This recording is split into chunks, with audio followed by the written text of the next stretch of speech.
Everybody, welcome to my channel. This is Professor Ivneet. So today I am going to teach you remedies for the breach of contract. इससे पहले भी मैंने business law के important topics पे बहुत सारी videos बनाई हैं. अगर आप लोगों ने वो वीडियोस नहीं देखी हैं तो मैं उसका लिंक ऊपर आई बटन और नीचे डिस्क्रिप्शन बॉक्स में आपको मिल जाएगा, सो आप चेक कर लीजिएगा. So without wasting any time let's get started.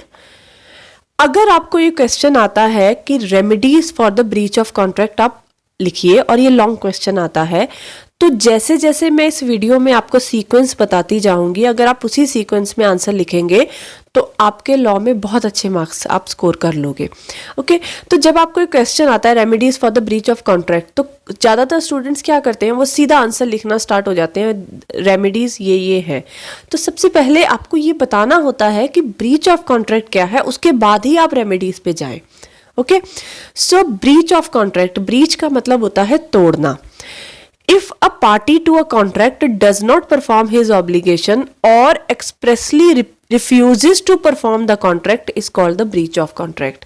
अगर कोई पार्टी कॉन्ट्रैक्ट की अगर अपनी ऑब्लिगेशन को परफॉर्म नहीं करती है, मींस जो उसे परफॉर्म करना था, ठीक है, कॉन्ट्रैक्ट में दो पार्टीज होती हैं, अगर एक पार्टी को जो काम करना था अगर उसने वो काम नहीं किया है, उसने अपनी रिस्पॉन्सिबिलिटी पूरी नहीं की है, या फिर वो दूसरी पार्टी को डायरेक्टली रिफ्यूज कर देती है. रिफ्यूज का मतलब होता है मना करना, कि वो मना कर देती है कि मैं अपना कॉन्ट्रैक्ट परफॉर्म नहीं करने वाला हूं, तो उसको हम बोलते हैं ब्रीच ऑफ कॉन्ट्रैक्ट, की मींस उस पार्टी ने कॉन्ट्रैक्ट को तोड़ दिया है. In the case of breach of contract, the party who does not or refuses to perform his obligation is called the defaulting party. जो पार्टी अपनी ऑब्लिगेशन को पूरा नहीं करती है या फिर मना कर देती है करने से, पूरा करने से, उसको हम डिफॉल्टिंग पार्टी कहते हैं. और जो दूसरी पार्टी होती है, ठीक है, जिसको मना किया गया होता है, उसको हम एग्रीव्ड पार्टी बोलते हैं. ठीक है, ये जो टर्म है एग्रीव्ड पार्टी आपको पूरी लॉ में मिलेगी, पूरे हर चैप्टर में मिलेगी, तो आपको इसका जो मीनिंग है वो क्लियर होना चाहिए. ओके, नेक्स्ट इज, अब आ जाओ क्या रेमेडीज है एग्रीव्ड पार्टी को, क्या अवेलेबल है. मींस अब एक पार्टी ने डिफॉल्ट कर दिया, डिफॉल्टिंग पार्टी ने कॉन्ट्रैक्ट को तोड़ दिया, अब जो दूसरी पार्टी है जिसको हम एग्रीव्ड पार्टी बोलते हैं, उसके पास क्या रेमेडीज अवेलेबल है. तो ये रेमेडीज है cancellation, rescission of contract, quantum Marriott, injunction, restitution, specific performance और डैमेजेस. इन सबको मैं एक एक करके आपको एक्सप्लेन करूंगी केसेस और एग्जांपल्स के साथ. First is cancellation, exoneration and rescission. आपको अलग अलग बुक्स में अलग अलग नाम मिलेंगे, कहीं कैंसलेशन लिखा होगा, कहीं एक्सोनरेशन या फिर कहीं रेसिशन लिखा होगा. तो मैं तीनों नाम ले लिए हैं, तो आपने कंफ्यूज नहीं होना कि अलग पॉइंट है. ठीक है, one and the same thing only, इन सब का मतलब कैंसिल करना ही होता है. When one party commits a breach of contract, the aggrieved party can assume a contract to terminate, rescind the contract and is exempted for further performance. अगर एक पार्टी कॉन्ट्रैक्ट को तोड़ती है तो जो एग्रीव्ड पार्टी होती है वो ये अज्यूम कर सकती है कि अब कॉन्ट्रैक्ट जो है वो टर्मिनेट हो गया है, कैंसिल हो गया है, खत्म हो गया है, और वो कॉन्ट्रैक्ट को कैंसिल कर सकती है and is exempted from further performance. अगर डिफॉल्टिंग पार्टी ने ही अपना कॉन्ट्रैक्ट परफॉर्म नहीं करा है तो एग्रीव्ड पार्टी भी अपनी परफॉर्मेंस परफॉर्म करने के लिए एग्जम्प्टेड हो जाती है. मींस अब एग्रीव्ड पार्टी को भी परफॉर्म कॉन्ट्रैक्ट नहीं करना पड़ता. ये एग्जाम्पल से आपको क्लियर होगा. For example, Mohan makes a contract to sell certain goods to Sohan for ₹10,000. Mohan ने कॉन्ट्रैक्ट करा सोहन के साथ, जिसमें उसने उसे गुड्स बेचने थे, कितने में, 10,000 में. सोहन ने प्रॉमिस करा कि जैसे ही तुम गुड्स लेके आओगे, जैसे ही मुझे गुड्स की डिलीवरी दोगे, मैं उसी समय तुम्हें 10,000 पेमेंट कर दूंगा. If Mohan refuses to deliver the goods at the promise time, अगर मोहन मना कर देता है, रिफ्यूज होता है मना कर देता है कॉन्ट्रैक्ट को, गुड्स को डिलीवर करने प्रॉमिस टाइम पे, मतलब जो टाइम उसने प्रॉमिस किया है कि इस टाइम पे मैं गुड्स लेके आऊंगा, अगर वो मना कर देता है कि मैं इस समय पे गुड्स नहीं लाऊंगा या फिर मैं गुड्स तुम्हें दूंगा ही नहीं, तो Sohan can assure the contract to terminate. Sohan मान लेगा कि कॉन्ट्रैक्ट अब खत्म हो गया है, कैंसिल हो गया है. In this case he is freed from his commitment to pay ₹10,000. तो सोहन ये मान लेगा और वो कहेगा कि अगर मोहन गुड्स ही नहीं लेके आएगा तो मैं 10,000 क्यों पे करूंगा. ठीक है, तो अगर मोहन ही अपनी कमिटमेंट पूरी नहीं करेगा तो सोहन उस कॉन्ट्रैक्ट को कैंसिल समझेगा और वो भी 10,000 पे नहीं करेगा. ठीक है, तो ये पहला ऑप्शन होता है एग्रीव्ड पार्टी के साथ पास कि वो कॉन्ट्रैक्ट को कैंसिल कर सकती है. अब है एक्सेप्शंस, इसमें कुछ एक्सेप्शंस है जहां पे एग्रीव्ड पार्टी कॉन्ट्रैक्ट को कैंसिल नहीं कर सकती। वो कौन कौन सी एक्सेप्शंस है? When the aggrieved party who wants to cancel the contract has given his express और tacit confirmation to the contract. अगर एग्रीव्ड पार्टी जो कि कॉन्ट्रैक्ट को कैंसिल करना चाहती है क्योंकि डिफॉल्टिंग पार्टी ने डिफॉल्ट कर दिया है, वो कॉन्ट्रैक्ट परफॉर्म नहीं करने वाली है, अगर एग्रीव्ड पार्टी अपने एक्सप्रेस मतलब बोल के या फिर अपने बिहेवियर से, टेसिट कंफर्मेशन होता है चुप रह के जब आप अपने बिहेवियर से शो कर देते हो कोई चीज, ठीक है, तो अगर वो कॉन्ट्रैक्ट को कंफर्म कर देता है, ठीक है, वो उसे कैंसिल नहीं करता है, बोल के कह देता है दूसरी पार्टी को कि मैं कॉन्ट्रैक्ट को कैंसिल नहीं कर रहा हूं, ठीक है, तो उस केस में एग्रीव्ड पार्टी कॉन्ट्रैक्ट को कैंसिल नहीं कर सकती क्योंकि उसने खुद ही बोल के ये चीज बता दी है। When the contract is in the state of mind with the entrance of the third party and the third party has lawfully and in good faith acquired the right of performance of the whole or the part of the contract, the aggrieved party cannot be exonerated। अगर contract में कोई third party enter कर जाती है lawfully में और good faith में, good faith का मतलब होता है कि उसको नहीं पता कि जो डिफॉल्टिंग पार्टी है उसने डिफॉल्ट कर दिया है, उसको नहीं पता, गुड फेथ में, और वो राइट एक्वायर कर लेती है कि मुझे जो है कॉन्ट्रैक्ट पूरा परफॉर्म करा हुआ चाहिए, या तो पूरा परफॉर्मेंस ऑफ द होल मतलब या तो पूरा कॉन्ट्रैक्ट परफॉर्म किया हुआ चाहिए, थर्ड पार्टी ये कह रही है, या फिर पार्ट ऑफ द कॉन्ट्रैक्ट मतलब कॉन्ट्रैक्ट का कुछ हिस्सा।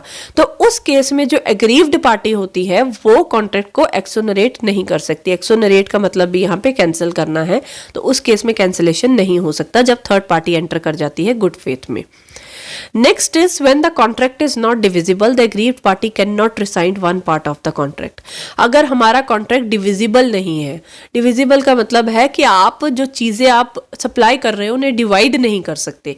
अब जैसे चेयर्स हो गई, चेयर्स तो आप डिवाइड कर सकते हो, अगर एक पार्टी ने दूसरी पार्टी को 20 चेयर्स सेंड करनी थी तो 10 भेज दी, 10 अभी रहती हैं, तो उसे आप डिवाइड कर सकते हो। लेकिन कई बार सब्जेक्ट ऐसा होता है जिसे आप डिवाइड नहीं कर सकते, तो उस केस में एग्रीव्ड पार्टी एक पार्ट कॉन्ट्रैक्ट का रिसाइंड नहीं कर सकती है, या तो उसे सारे कॉन्ट्रैक्ट कैंसिल करना होगा, मतलब एक हिस्सा वो कैंसिल नहीं कर सकती है। When without the fault of the parties to the contract the circumstances change and it is no more possible for the parties to go back to the old state and the aggrieved party cannot exonerate it from the performance। अगर कुछ ऐसा हो गया जिसकी वजह से circumstances बदल गए, हालात बदल गए, और ये दोनों पार्टीज के कंट्रोल में नहीं था, मींस ए ने अगर कॉन्ट्रैक्ट परफॉर्म नहीं करा तो वो कुछ इस वजह से करा कि हालात बदल गए, वो उसके हाथ में भी नहीं था, मींस उसने जानबूझ के कॉन्ट्रैक्ट परफॉर्म नहीं करा, मींस कुछ ऐसा हो गया, सर्कमस्टांसेस बदल गए कि जो उसके हाथ में नहीं थे, उसके कंट्रोल में नहीं थे, तो अब वो परफॉर्म नहीं कर पाया कॉन्ट्रैक्ट। तो उस केस में जो बी है, बी कौन है? एग्रीव्ड पार्टी, तो वो कॉन्ट्रैक्ट को कैंसिल नहीं कर सकता क्योंकि ए ने जानबूझ के कॉन्ट्रैक्ट को परफॉर्म करने से मना नहीं करा, वो हालात इस तरीके के हो गए, ठीक है। तो ये जो एक्सेप्शंस थी, इन केसेस में एग्रीव्ड पार्टी कॉन्ट्रैक्ट को कैंसिल नहीं कर सकती। अब आ जाओ नेक्स्ट रेमेडी क्या होती है? Claim for quantum meruit. Quantum meruit का मतलब होता है as much as earned.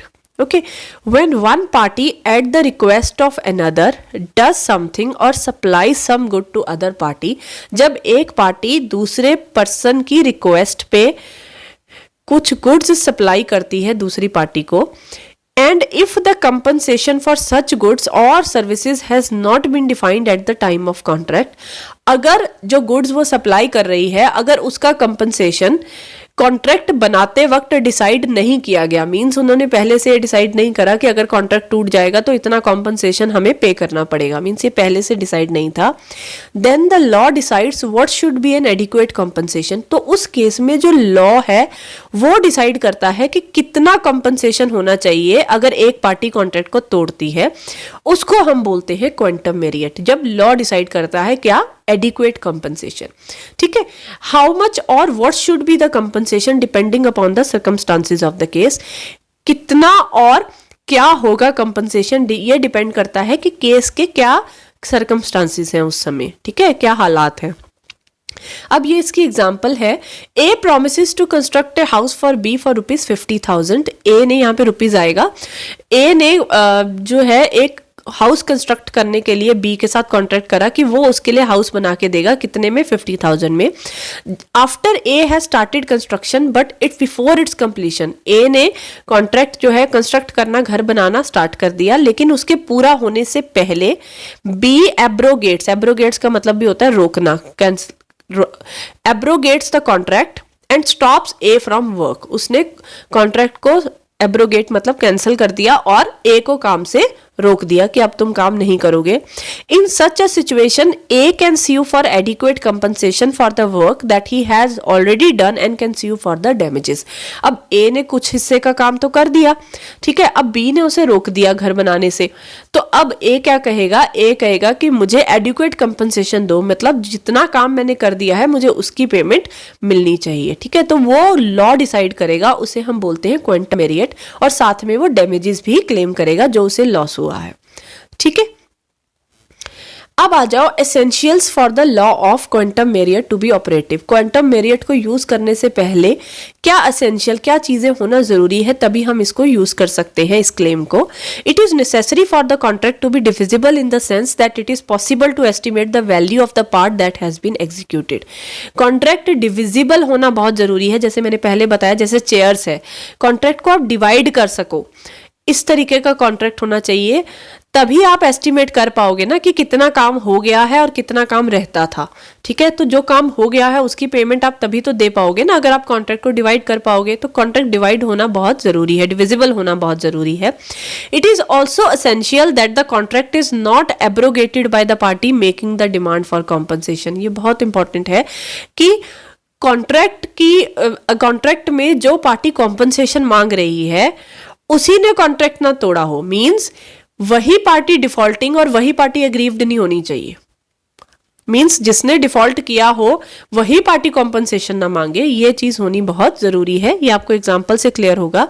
For example, A contract to write a book for a publisher. A ने एक कॉन्ट्रैक्ट करा पब्लिशर के साथ कि वो उसके लिए एक बुक लिखेगा. आफ्टर राइटिंग 2 चैप्टर्स, 2 चैप्टर लिखने के बाद उसने मना कर दिया कि अब वो बुक कंप्लीट नहीं करेगा. तो ए ने लिखनी थी बुक और ए ने ही कैंसिल कर दिया कि अब वो नहीं लिखेगा 2 चैप्टर लिखने के बाद. इन दिस केस अब ए जो है वो डिफॉल्टिंग पार्टी है, क्योंकि उसने मना करा है कि वो पूरी बुक नहीं लिखेगा, ठीक है. तो ए एग्रीव्ड पार्टी नहीं हो सकती. अब ऑप्शन किसके पास है, यहाँ पे पब्लिशर एग्रीव्ड पार्टी है.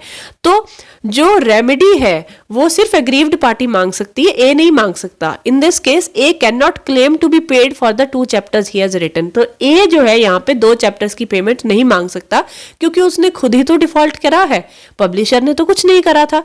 तो यहाँ पे ए डिफॉल्टिंग पार्टी है, तो डिफॉल्टिंग पार्टी जो है वो कॉम्पनसेशन नहीं ले सकती, वो कोई क्लेम नहीं ले सकती. क्लेम हमेशा एग्रीव्ड पार्टी को ही मिलता है. Okay. Next is claim for injunction. Injunction का क्या मतलब होता है, it is a negative order by the court that restrains a party from doing something. Injunction एक नेगेटिव ऑर्डर होता है. जब आप रिस्ट्रेन होता है रोकना, आप कोर्ट से एक ऑर्डर ले आते हो जिससे आप किसी पार्टी को कुछ काम करने से रोक देते हो, उसे हम इंजंक्शन बोलते हैं. इसमें एक केस है बहुत इंपॉर्टेंट, वार्नर ब्रदर्स और नेल्सन का. अब फिल्म एक्ट्रेस, वार्नर ब्रदर्स आपको पता है एक कंपनी है, प्रोड्यूसिंग कंपनी है, ठीक है, जो इंग्लिश मूवीज को वो करती है, प्रोड्यूस करती है. अब film actress agreed to act exclusively for the Warner Brothers for the year. एक फिल्म एक्ट्रेस ने वार्नर ब्रदर्स के साथ कॉन्ट्रैक्ट करा कि वो 1 साल तक उनके लिए काम करेगी और किसी और प्रोड्यूसर के लिए काम नहीं करेगी. उसने कॉन्ट्रैक्ट करा. During the year she contracted to act for another producer. लेकिन साल के अंदर उसने किसी और प्रोड्यूसर के साथ भी कॉन्ट्रैक्ट कर लिया कि वो उनके लिए भी काम करेगी. तो उस केस में जो वार्नर ब्रदर्स हैं वो कोर्ट में जाके इंजंक्शन ऑर्डर लेके आ सकते हैं, जिससे कि वो उस हीरोइन को, उस एक्ट्रेस को रोक सकते हैं कि आप दूसरे प्रोड्यूसर के लिए काम नहीं कर सकती. मीन्स एक नेगेटिव ऑर्डर लेके आते हैं वो कोर्ट से, जिससे उन्हें, उस एक्ट्रेस को रोका जा सकता है. ठीक है.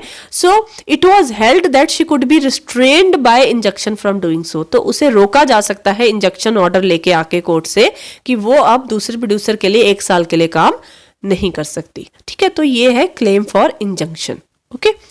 Next is claim for restitution. Restitution का मतलब होता है रिस्टोर करना. Section 65 provides that when a contract becomes void, अगर एक कॉन्ट्रैक्ट वॉइड हो जाता है, तो यहाँ पे ये चीज, ये टर्म का ध्यान देना, कॉन्ट्रैक्ट वॉइड हुआ है, पहले से वॉइड नहीं था। कॉन्ट्रैक्ट का मतलब ये है कि अगर हमने ये वर्ड कॉन्ट्रैक्ट लिखा है तो इसका मतलब ये कभी वैलिड था। जब मैंने आपको कॉन्ट्रैक्ट कराया था तो मैंने आपको बताया था कि कॉन्ट्रैक्ट तभी बनता है जब वो कोर्ट में इन्फोर्स हो जाता है, ठीक है। तो वो ये कॉन्ट्रैक्ट कभी वैलिड था लेकिन अब वॉइड हो गया है, ये चीज का ध्यान रखना। Then any person who has received any advantage under such contract is bound to restore it और make compensation for it for the person whom he has received it। अगर कॉन्ट्रैक्ट में एक पर्सन ने दूसरे पर्सन से कोई benefit लिया है, ठीक है, तो अगर कॉन्ट्रैक्ट कोई ऐसे सर्कमस्टांसेस हुए जिसकी वजह से वो वॉइड हो गया, तो उस केस में जो बेनिफिट एक पार्टी ने दूसरी पार्टी से लिया है या पैसे लिए हैं, तो उसका फर्ज बनता है कि वो पैसे दूसरी पार्टी को वापस करे, क्योंकि कॉन्ट्रैक्ट जो है वो वॉइड हो चुका है, ठीक है। For example, A pays B ₹10,000 in consideration of B's promising to marry C's A's daughter। A ने B को 1,000 रुपीज दिए और उसने कहा कि मैं तुम्हें 1,000 रुपीज दूंगा, लेकिन तुम उसके बदले में मुझे प्रॉमिस करो कि तुम मेरी बेटी C से शादी करोगे, ठीक है। B ने कर दिया प्रॉमिस और 1,000 रुपीज ले लिए। अब क्या था, C is dead at the time of promise. जब ये प्रॉमिस हो रहा था C की डेथ हो गई किसी वजह से, ठीक है। तो एग्रीमेंट क्या है, अब वो एग्रीमेंट वॉइड हो गया, but B must repay A ₹1,000। अब जो B है वो वापस करेगा 1,000 A को, क्योंकि एग्रीमेंट जो कॉन्ट्रैक्ट है अब वो वॉइड हो चुका है, क्योंकि अब तो शादी हो ही नहीं सकती, ठीक है। Application of claim of restitution, ये कहाँ पे अप्लाई होता है, this section applies to the contract which becomes void, it does not apply to the contract which are known to be void. ये उन कॉन्ट्रैक्ट को अप्लाई होता है जो वॉइड बन जाते हैं, मीन्स पहले वैलिड थे लेकिन सर्कमस्टांसेस की वजह से वो वॉइड हो गए। ये उन कॉन्ट्रैक्ट को अप्लाई नहीं होता है जो कॉन्ट्रैक्ट पहले से ही वॉइड थे। जैसे अगर आप माइनर के साथ एग्रीमेंट करते हो, वो तो शुरू से ही वॉइड है, वो तो कभी वैलिड होता ही नहीं है, तो उस केस में ये अप्लाई नहीं होगा। ये उन केसेस में अप्लाई होता है जो पहले वैलिड थे और अब वॉइड हो चुके हैं। For example, A pays ₹200 to B to beat C. A ने 200 बी को दिए कि मैं तुम्हें 200 रुपए दूंगा, तुम सी की पिटाई करो उसके बदले में। अब ये कॉन्ट्रैक्ट इलीगल था, ठीक है, और ये वॉइड है। इलीगल कॉन्ट्रैक्ट हमेशा वॉइड होते हैं, पहले से ही वॉइड था, ठीक है। तो उस केस में अगर बी जो है वो पिटाई नहीं करता है, तो ए जो है वो अपने 200 रुपए वापस बी से नहीं ले सकता, वो रिकवरेबल नहीं। अगर आप कोर्ट में जाओगे तो इस चीज के लिए कि मुझे रिस्टोर करो बेनिफिट, तो कोर्ट तो सबसे पहले आप ही को पकड़ लेगा कि आपने इलीगल कॉन्ट्रैक्ट कैसे कर लिया, ठीक है। तो जो कॉन्ट्रैक्ट पहले से वॉइड होते हैं, आप उसमें क्लेम रेस्टिट्यूशन का नहीं ले सकते। Next is claim for specific performance. When in the case of a breach of contract, damages are not deemed to be an adequate remedy, the aggrieved party can sue the party in breach to carry out his promise। अगर breach of contract में जो damages होते हैं, damages जो आप पैसे लेते हो, compensation लेते हो, अगर वो adequate नहीं है, adequate मतलब बिल्कुल पूरा, ठीक है, मीन्स आपको लगता है कि डैमेजेस ही रेमेडी नहीं है, मुझे पैसों से वो रेमेडी नहीं मिलेगी, मुझे वो पैसों से क्लेम नहीं चाहिए, मैं चाहता हूं कि एग्रीव्ड पार्टी जो है वो कहती है कि मैं चाहता हूं कि डिफॉल्टिंग पार्टी जो है जिसने अपना प्रॉमिस तोड़ा है, मुझे पैसे नहीं चाहिए, इसे बोलो ये जो प्रॉमिस है इसको परफॉर्म करे, मीन्स मुझे इसके बदले में पैसे नहीं चाहिए। वो कोर्ट को कहता है कि इसको बोलो कि अपने कॉन्ट्रैक्ट को परफॉर्म करे, ठीक है, क्योंकि डैमेजेस जो है वो मेरे लिए एडिक्वेट रेमेडी नहीं है। This is a direction by the court for the specific performance of the contract at the suit of the aggrieved party. तो यहाँ पे अग्रीव्ड पार्टी पैसे के लिए क्लेम नहीं करती है, वो कहती है कि मुझे पैसे नहीं चाहिए, इस पार्टी को बोलो कि अपने कॉन्ट्रैक्ट को परफॉर्म करे। ये होती है हमारी specific performance. For example, A is looking for a house in a locality. A एक लोकेलिटी में, एक पर्टिकुलर जगह में अपने रहने के लिए घर ढूंढ रहा है और उसे एक मिल भी जाता है। वो बी के साथ, जो कि ओनर है घर का, उसके साथ कॉन्ट्रैक्ट कर लेता है और बी उसे बेचने के लिए तैयार हो जाता है घर, लेकिन बाद में बी जो है वो मना कर देता है ए को बेचने के लिए। तो in this case damages from B for breach of contract is not an adequate remedy for A, because damages will not be able to have the type of house he wants in the locality. अब यहाँ पे जब B मना कर देता है उसे घर बेचने से, तो उस केस में ए जो है वो कहता है कि मुझे स्पेसिफिक परफॉर्मेंस चाहिए, मींस मुझे पैसे देके अगर ये मुझे डैमेजेस दे देगा, कंपनसेशन दे देगा, तो फिर भी उस पैसों से मैं उस लोकेलिटी में वैसा ही घर तो नहीं खरीद पाऊंगा ना जैसा मुझे अभी पसंद आया है।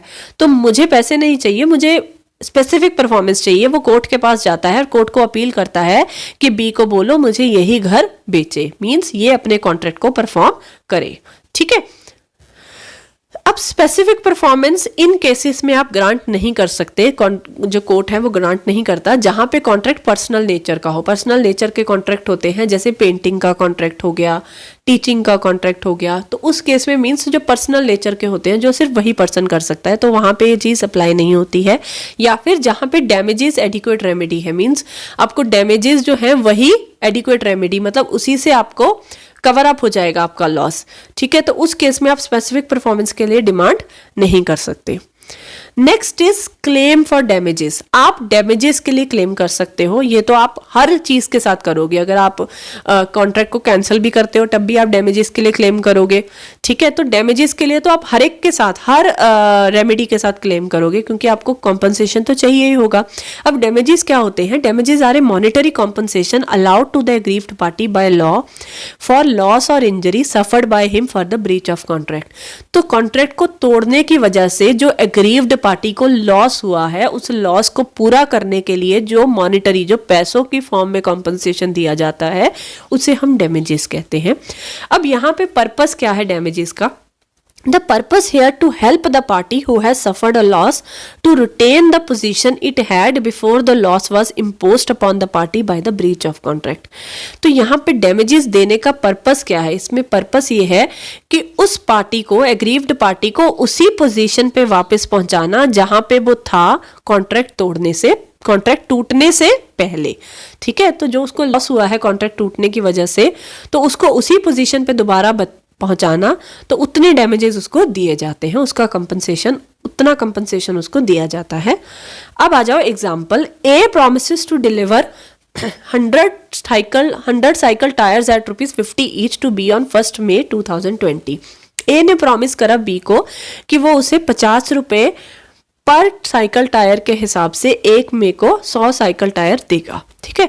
But he does not perform his promise on the date. लेकिन 1 मई को ए ने अपना प्रॉमिस परफॉर्म नहीं किया। In such a circumstances if the prices of the cycle tyre on 1 May is 55 per tyre. तो यहाँ पे ए कौन है? डिफॉल्टिंग पार्टी है, बी है एग्रीव्ड पार्टी। अब 1 मई जब आई तब टायर का रेट 50 से 55 हो चुका था। तो यहाँ पे अब बी का कॉन्ट्रैक्ट ए ने तोड़ दिया है, अब बी को किसी और से टायर खरीदने पड़ेंगे। तो अब उस डेट को क्या रेट था? 55 था, ठीक है। पहले उसे 50 पे कॉन्ट्रैक्ट कर रखा था, तो उसे ₹5 का तो लॉस हो गया ना। तो बी को कंपनसेशन मिलेगा, डैमेजेस मिलेंगे एट ₹5 पर टायर फ्रॉम ए। तो 100 टायर्स के हिसाब से इंटू 5, तो उसे ₹500 जो है वो ए से मिलेंगे, और he can see you for such damages, क्योंकि उसे 55 के हिसाब से अब दूसरे सेलर से खरीदना पड़ेगा। तो वो ₹5 का लॉस जो है वो ए से रिकवर करेगा। तो ये होते हैं हमारे डैमेजेस, ठीक है। अब आ जाओ काइंड्स ऑफ और टाइप्स ऑफ डैमेजेस। अगर आपको ये क्वेश्चन आता है रेमेडीज वाला, ठीक है, और अगर लॉन्ग क्वेश्चन है और अगर आपके पास टाइम बहुत कम है, तो आप कोशिश करना कि डैमेजेस की सिर्फ नाम लिख देना कि कौन कौन से टाइप्स ऑफ डैमेजेस होते हैं, जनरल डैमेजेस, स्पेशल डैमेजेस। अगर आपके पास थोड़ा टाइम है तो एक एक लाइन लिख देना। वैसे मैं टाइप्स ऑफ डैमेजेस पे एक सेपरेट वीडियो बनाऊंगी, जिसमें मैं आपको एग्जाम्पल्स के साथ ये सारे तरह के डैमेजेस, बहुत तरह के होते हैं डैमेजेस, ठीक है, तो मैं सारे एक्सप्लेन करूंगी। यहाँ पे अगर आपको रेमेडीज वाला क्वेश्चन आता है तो आप चाहे नाम लिख देना, या फिर आप, अगर आपके पास टाइम है तो एक एक लाइन जरूर लिख देना कि ये डैमेजेस कौन से होते हैं, क्या होते हैं। तो general damages, when a contract is broken the natural और the direct loss suffered by the aggrieved party is called the general damage. General damage होते हैं जब एक कॉन्ट्रैक्ट टूटता है तो जो नेचुरली जो लॉस होता है, जो होता ही है कि इतना तो जनरल डैमेज होगा ही, तो उसे हम बोलते हैं जनरल डैमेजेस, जो नेचुरली जो लॉस होता है एग्रीव्ड पार्टी को। स्पेशल डैमेज होता है a loss that arises out of the special circumstances prevailing at the time of breach of contract. जो लॉस स्पेशल सर्कमस्टांसेस की वजह से होता है, स्पेशल कंडीशंस की वजह से होता है, उसे हम स्पेशल डैमेजेस कहते हैं।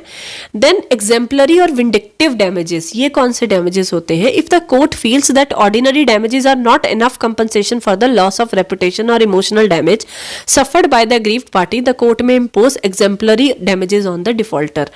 एग्जेम्पलरी डैमेजेस तब क्लेम किए जाते हैं जब किसी पर्सन की रेपुटेशन का लॉस होता है। मीन्स अगर किसी ने कॉन्ट्रैक्ट तोड़ दिया, जो दूसरी पार्टी थी उसकी रेपुटेशन पे बहुत फर्क पड़ा, मार्केट में उसकी रेपुटेशन गिर गई, या उसकी गुडविल पे बहुत फर्क पड़ा, या फिर उसे इमोशनल डैमेज हुआ है, तो उस केस में ऑर्डिनरी डैमेजेस तो कोर्ट कहता ही है कि आप पे करो डिफॉल्टिंग पार्टी को, साथ के साथ एग्जाम्पलरी डैमेजेस भी उसे पे करने के लिए बोला जाता है, ताकि जो रेपुटेशन का लॉस हुआ है उसे कवर अप किया जा सके।